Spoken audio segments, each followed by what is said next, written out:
All right, guys. So in case you don't know, we are an affiliate for Soldier Girl Coffee Company. I'm super excited about this because they have amazing coffee. And in future episodes, you will see us drinking Soldier Girl coffee. They also have a CBD coffee. So if you need some CBD, which helps support your health in a sense of relaxation, it helps with your sleep and your overall health on a day-to-day basis, then Soldier Girl Coffee has both that and the caffeine you need. So be sure to check out the link in the show notes. Go ahead and click that, shop around, and make sure you get yourself some Soldier Girl Coffee today.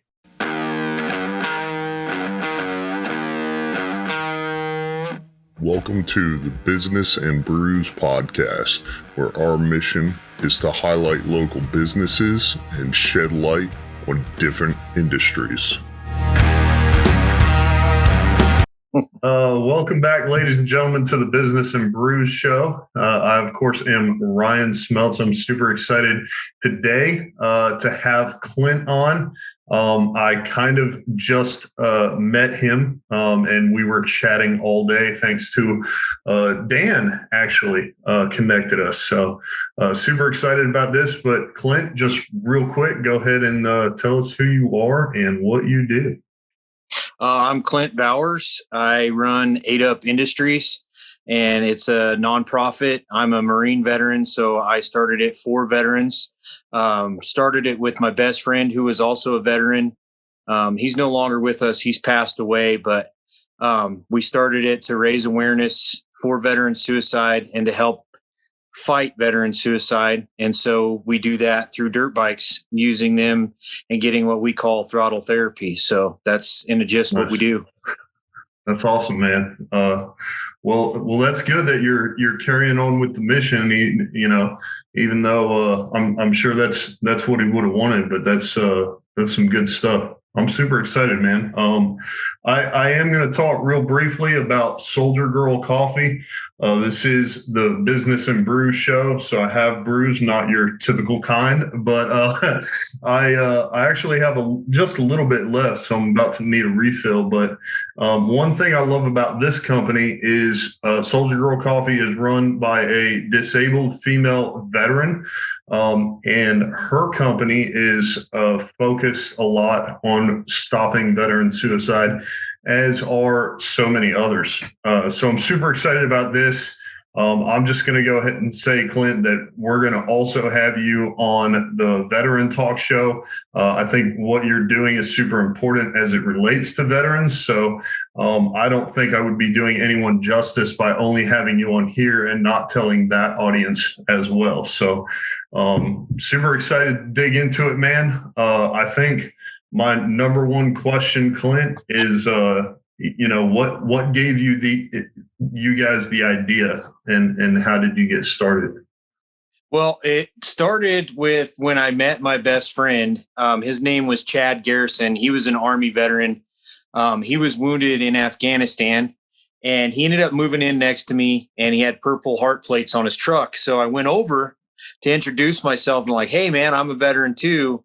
And I noticed he didn't have any family, right? And it was around Thanksgiving in 2014. So it was about this time of year, 2014. And I was like, hey, man, if you don't have any family in town, you're welcome to come over for Thanksgiving. It's like a tradition in the military. When you don't have family, you hang out with veterans, or military. Yeah. So that's what kicked it all off. And then he got a dirt bike before me, actually. And his girlfriend got one, but she couldn't ride it. It was like too big. So he's like, hey, go riding with me. And we found it. He had severe PTSD. And so it was always like a good outlet for him to go riding. And then just through just sitting around the fire and drinking and talking and stuff. And we wanted to start a business. We just didn't know what we wanted to do.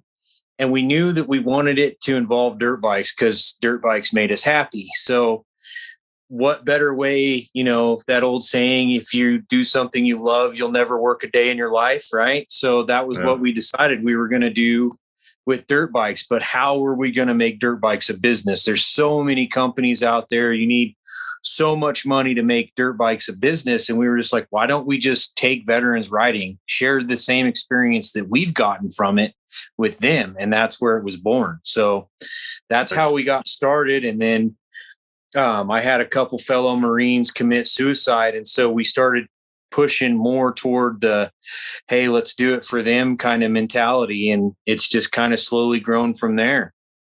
Yeah, definitely. That's awesome, man. So basically you kind of took the reins. It sounds like, the focus being dirt bikes.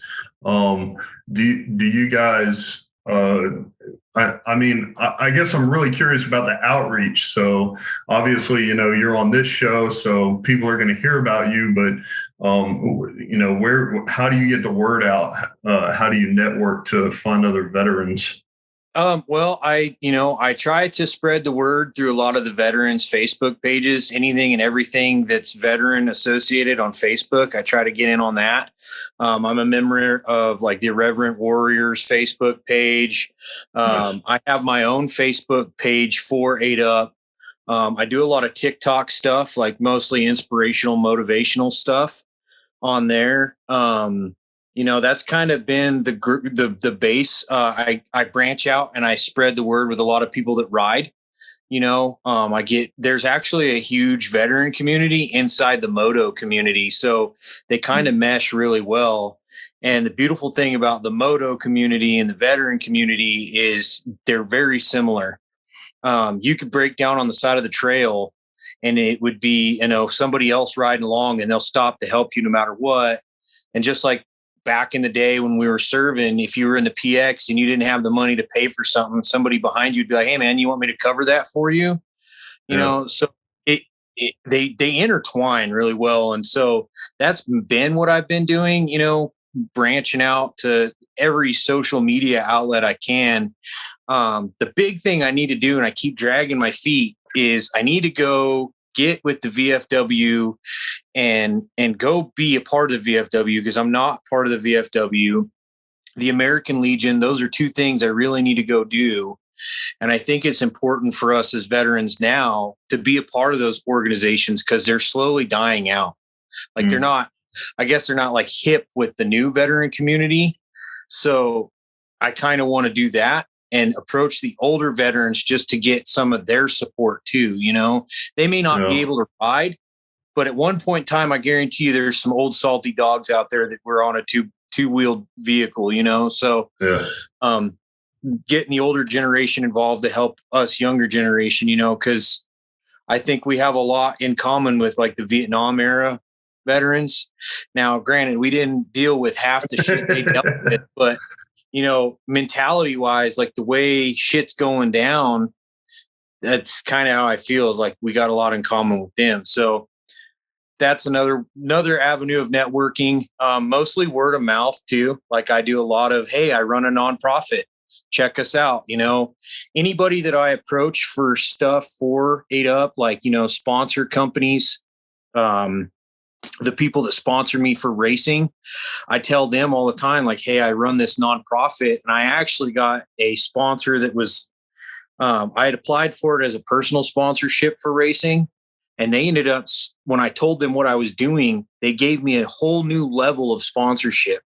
And they had like one section of their company, and that was all I had access to. And they sent me an email and they're like, hey, instead of just this Pit Posse Motorsports, you get access to the whole Outlaw Racing products catalog at this like manufacturer discount, and anything you need, you call us and we'll get it for you, just because of my nonprofit. So that helped out a lot.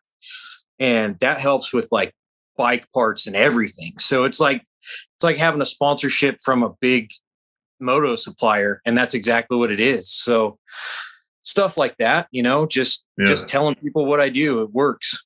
So that's awesome. So it would you describe it as like a club? I mean, I guess you kind of have a community there, but veterans get together and ride together. Do you guys always meet at the same place? Do you do things outside of dirt biking, or kind of how does it work?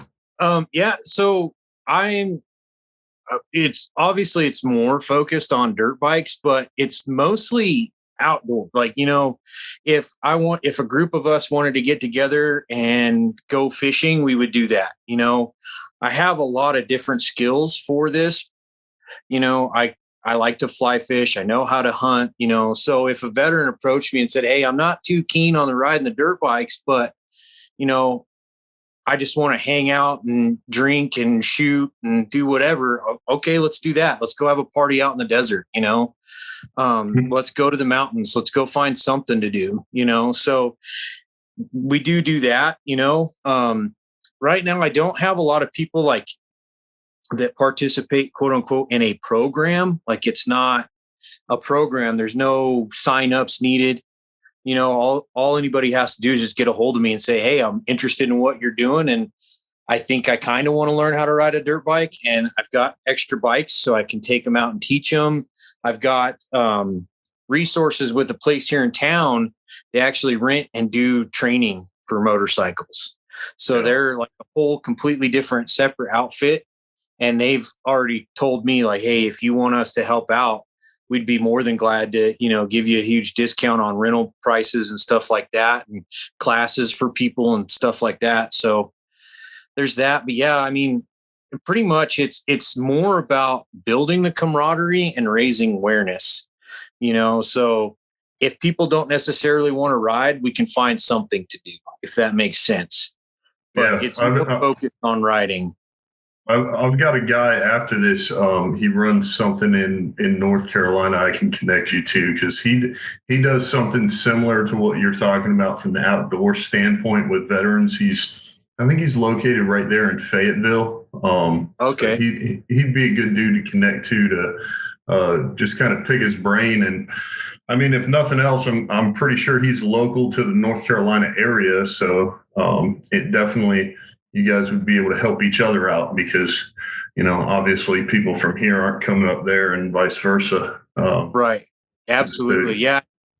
At one point in time, like, as this thing starts to grow, I would like to be able to be more national, if that makes sense. Cause right now I'm really micro scale. I'm pretty much just geographically, I'm pretty much centralized in Western Colorado. So, I haven't really been able to branch out and work with anybody from anywhere else, but eventually I want to get to that point where we can make that happen. So definitely.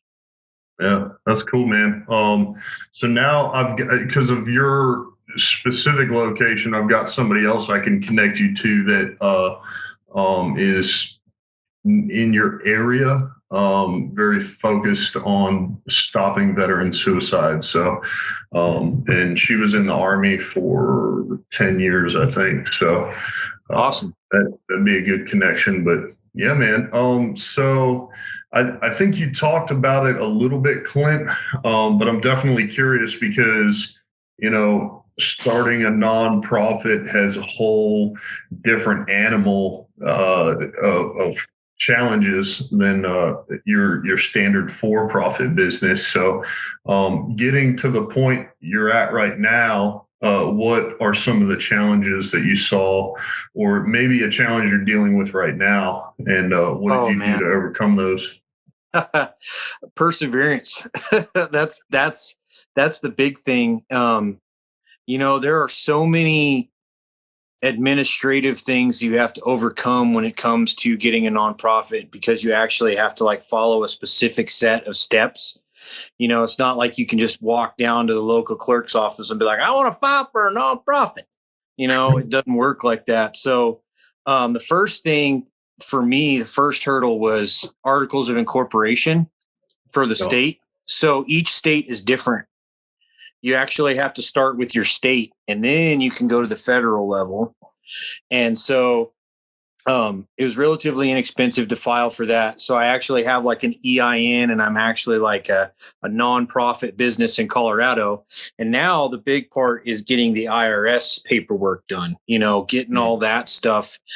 I mean, really, when you navigate it yourself, looking back, it was confusing as hell when you first start, because there's all these terms and everybody's worried about, "Oh, well, if I mess up, taxes this, taxes that." The IRS actually makes it really easy. They really do. Because if you go and you do the research, they actually have like basically a training course on how to file for nonprofit. It walks you through all the steps that you need to do to handle it all. And I mean, once you find that information, you're like, oh man, I wish I would have known this when I first started. But when you don't have anybody to guide you, and everybody and their brother wants to, hey, well, you pay us $3,000 and we'll do it all. Well, I don't have that kind of.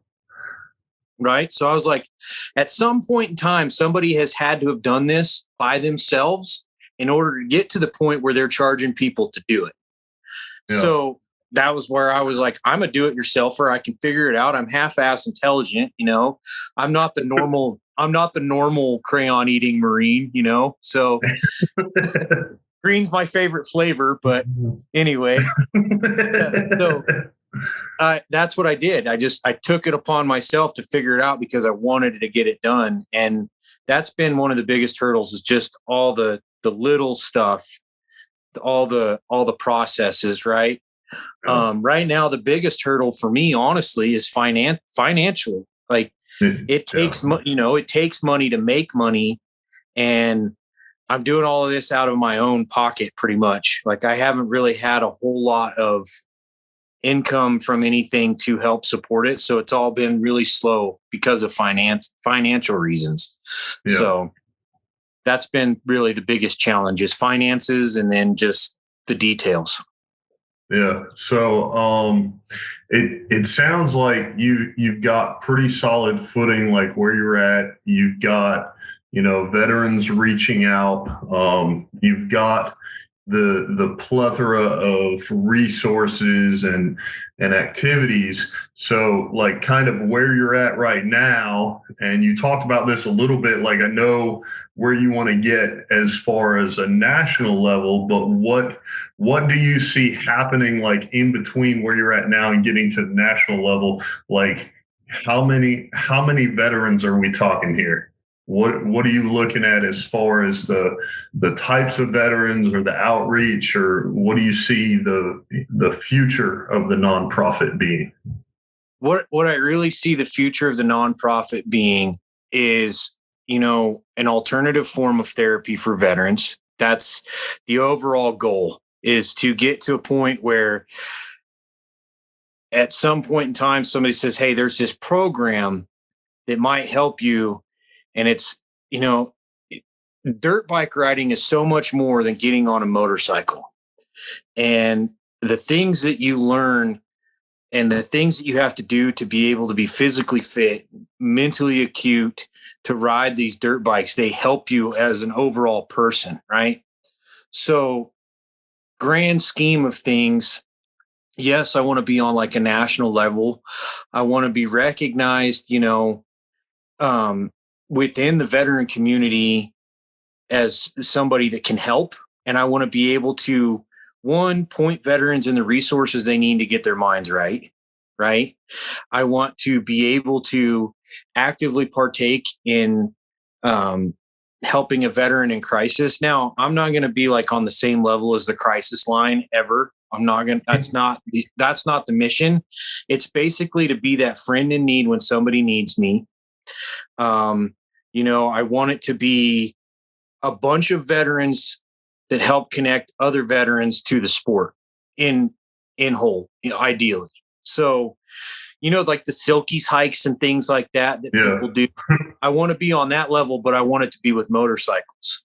So nice. I want veterans to be able to get together as veterans and have ride days and have, memorial rides for certain veterans and just make it like an overall veteran organized thing.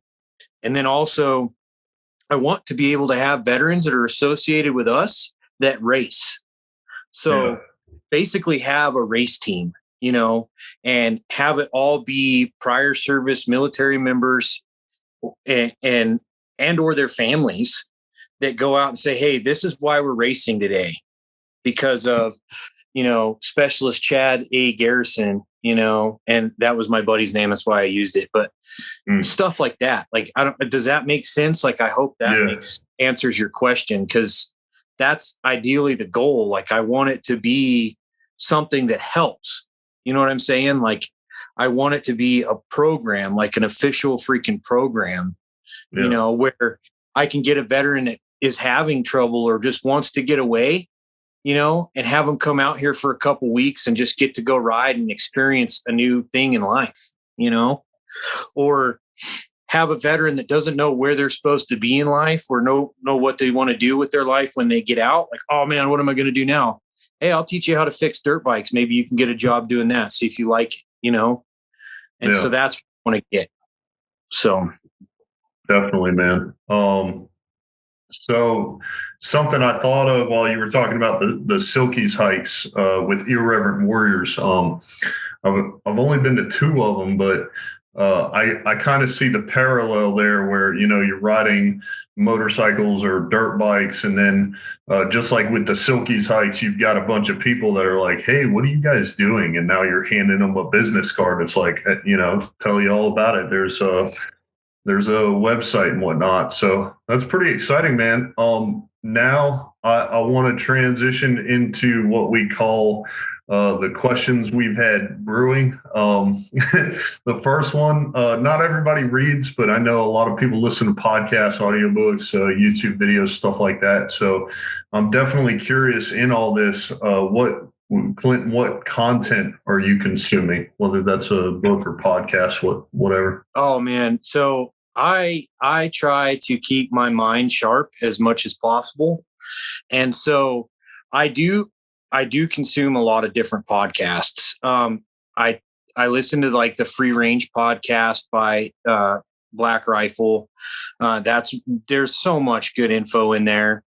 God, you caught me off guard with that one because that's good though. That's good. There was another podcast that I just started listening to, and I think it was like Alone in a Room is what the podcast was. I got to look it up on my Spotify here real quick. That sounds interesting. Yeah, it's really cool because here we go. Hold on. So I listened to Real as Fuck with Andy Frisella. That's another one. and I like I just like his.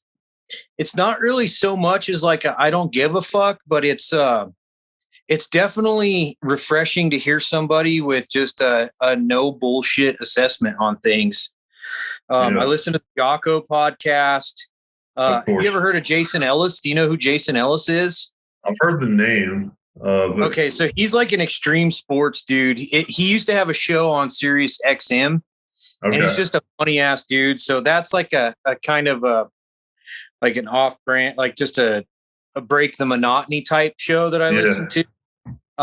Another one that I listen to a lot is this guy named Dan Cummins, and he has this podcast called Time Suck. And it literally sucked the time out of your life because I know Dan Cummins. Yeah. So, you know, it's just, it's really, it's interesting because he's got the same thing, a no bullshit assessment on some wackadoodle people. So I'll have to. I heard the advertisement for it when it came out, and I never looked it up. I need to look it up. Man, it's definitely worth it. So one, I listen to a lot of audiobooks because I have an Audible. So one I listen to, and it is actually not my favorite, but I'm going to break away because I haven't talked about this one, and I think it's very fitting. I pulled it up on my phone here. It's Zen and the Art of Motorcycle Maintenance by Robert Persig. Robert M. Persig. So I'll plug that in the show notes. But I've listened to that, and if you listen or if you read the book, it is a phenomenal book, and it kind of does like what you're saying you were trying to do with your nonprofit, only more speaking to the reader than it being an organization. And it's like, here's a life lesson I learned, and here's how it relates to fixing a motorcycle. It's a really good book. Dude, I'm going to definitely check that out because that's one huge aspect about what we do is like, I don't know what it is. Okay. But there's so many spiritual experiences that can be had with motorcycles. Yeah. And I don't care what anybody says, but each motorcycle, they may come from the same factory and they're built the exact same way, but each one ends up having its own personality. it has its own quirks, right? So it becomes like a person that you live with. And then when you share that experience with another human being, those experiences are spiritual. And then there's just something about being on a machine going full bore through the desert, 3 feet from death at any given moment. That, I mean, literally, I have this phrase that I say, inside our helmet, the world is quiet. Yeah. So I can relate to that. It is a very Zen-like experience, the whole thing. And that's why I try to share that with other veterans. I want them to experience that spirituality of a motorcycle. Yeah, So, I'll plug that book in the show notes, but I'll send it to you. It's a good read. heck yeah. So the second question, I feel like this is going to be the same answer as the entire show is about. But when you're not working, what do you like to do for fun, Clint? Well, other than motorcycles, Okay. I do like to I like to fish and hunt. I'm a big outdoors guy. I grew up in Colorado, so elk hunting is a thing that we do. I like predator hunting a lot. Fly fishing is like my go-to fishing method. So I've literally fished saltwater, freshwater. I've caught damn near every fish you can catch in North America on a fly rod. So, I love fly. So That's good stuff, man. yeah. So I like Nice. to do that. I like working on my truck. I paint helmets too. I custom paint helmets. That's a new kind of hobby / business venture I got into. And I really actually enjoy that. It's pretty zenful itself. Nice.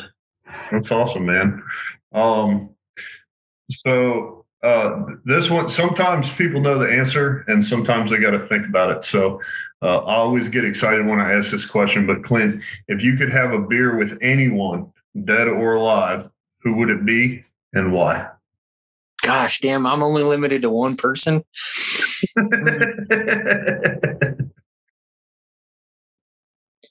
That's a tough one because, like, you want to say somebody famous, right? Yeah. But honest to God, if I could have a beer with anybody, it'd be my grandpa. Nice. That I never got to share a beer with my grandpa. He passed away when I was younger, and that man had so many life lessons. He had a weird way of telling you because they were like a phrase, like, I mean, he just, like, the weirdest one I can remember. He goes, "If you ever meet a girl with freckles on her butt, you should marry her." And I'm like, and I never got to understand exactly what he meant behind that, Yeah. Another one, he used to eat onions like an apple. Oh, yeah. And he loved onions. And I asked him one time, I was like, "Grandpa, why do you eat onions like that?" And he goes, "So my breath stinks and your grandma don't want to kiss me." And so, I don't know if that was exactly the reason, but he had so many of these sayings that he would just say, like, Yeah. It's like trying to piss up a burning rope, or, it's like pissing up a rope. That's what it was. It's like, "Oh, you're just pissing up a rope, or, it's raining like a cow pissing on a flat rock," or there's just so many different things, man, that my grandpa used to say. And I always wanted to know more about what he had, and gosh, damn, that man was literally the epitome. I could fix it with rubber cement and duct tape. I mean, Yeah. he could do anything with a pair of pliers and some baling wire, man. I'm telling you, it was. So if I could ever had beer with one person, it would have been my grandpa, because I was never old enough to drink with him. So Yeah. I support that. I respect that. I think I would agree with that.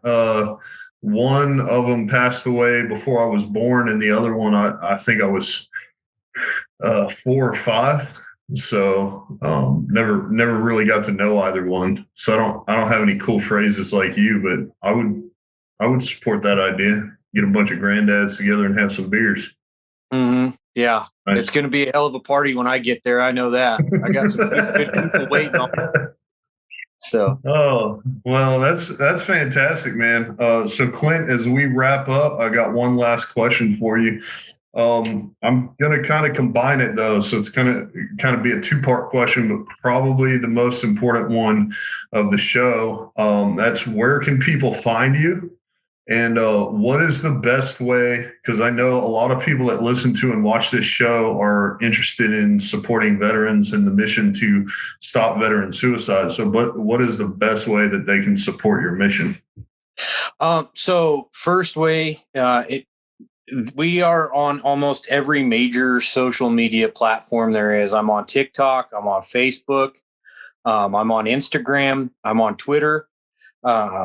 So basically all you got to do, and then I have I have my own personal webpage. That'd be the easiest way to go to find out how to get a hold of us. It has our phone number and our email address on that page. Plus it has a link to donate to our PayPal. So if somebody wanted to financially contribute, they could do that. What's the website? Ei8ht Industry. So it's and so the way you spell Ei8ht is different because it's EI. Okay. Yeah, cool. I'll put it in the show notes. I just wanted you to say it. Yeah, it's Ei8htindustries.org, but industries is abbreviated. So it's Ei8htInd.org. Cool, man. So yeah. And like I said, Facebook, all you got to do is search up Ei8ht Industries. Shoot, you could probably Google us and we'll be in the top, I think like the top 3 search results on Google. So that's a plus. Yeah. Phone numbers on our webpage. And then if anybody wanted to support us, we're not just about financial contributions. I actually had a gentleman donate a bunch of helmets and riding gear to us so I could put veterans in extra gear. Stuff like that, if anybody just wants to send us shirts. Also we do have a merch page. The store link is in our webpage, but it's actually through Teespring. So, if you wanted to do that too, and like rep the brand, you could buy some of our merch, and everything that we make, we design ourselves. So all of the logos that you see on anything with our logo on it, I made that logo. So nice. Yeah. So if you guys wanted to do that, hit us up on the Teespring. That link is also on our Facebook page and TikTok and our webpage. So you can find it there. Cool, man. Well, I appreciate you once again, Clint, coming on. So yeah, I'll put links to everything in the show notes. So people in the description, video, audio, wherever you guys are listening to this, head to the show notes.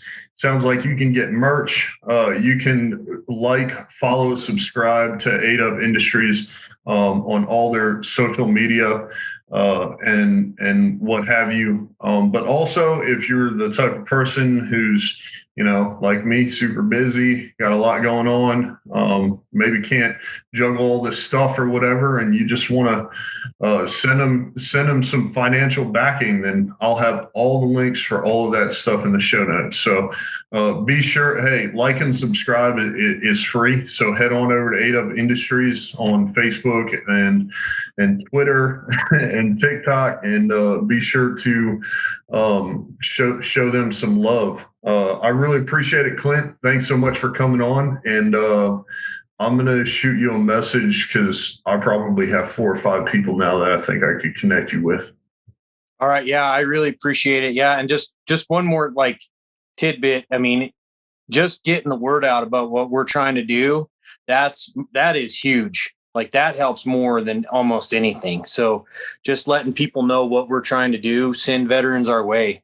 That's the big thing. I want to do something. I'm tired of just sitting around not doing anything. So, but yeah, I'm glad you had me on here. I'm really thankful. So I appreciate it and look forward to talking to you more in the future. Yeah, man. Well, you have a good one, Clint, and thanks so much for being on. Yeah, you too. Thank you. This has been the Business and Brews Show, hosted by yours truly, Ryan Smeltz. Edited and produced by Ryan Smeltz.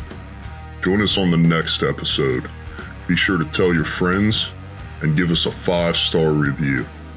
Find other episodes wherever you listen to podcasts.